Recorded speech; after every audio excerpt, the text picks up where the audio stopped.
อันนี้คือเหรียญกระสาบที่ระลึกการแข่งขันกีฬาเอเชียนเกมครั้งที่13ชนิดเจ้าบาทนี่10 บาทมีแต่เหรียญ100 เหรียญ1,000 บาทอ๋อเหรียญเอเชียนเกมตัวนี้เหรียญ10 บาทตัวนี้นึกว่าเหรียญก็พ่อหาบ่เห็นตั้งแต่ท่านว่า41คนนี้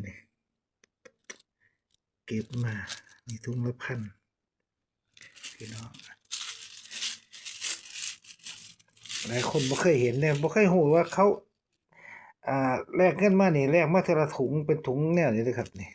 มีไอ้เขาเอิ้นว่ายังมีตะกั่วด้วยนี่ตะกั่วพันได้แกะเด้อครับนี่เบิ่งเด้อสิโคตรให้เบิ่งตะกั่ว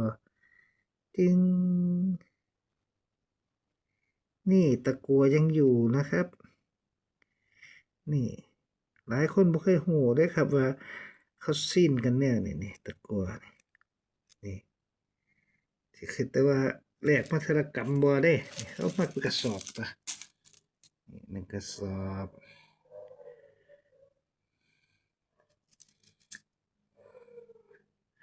100 เหรียญกับ1,000 บาท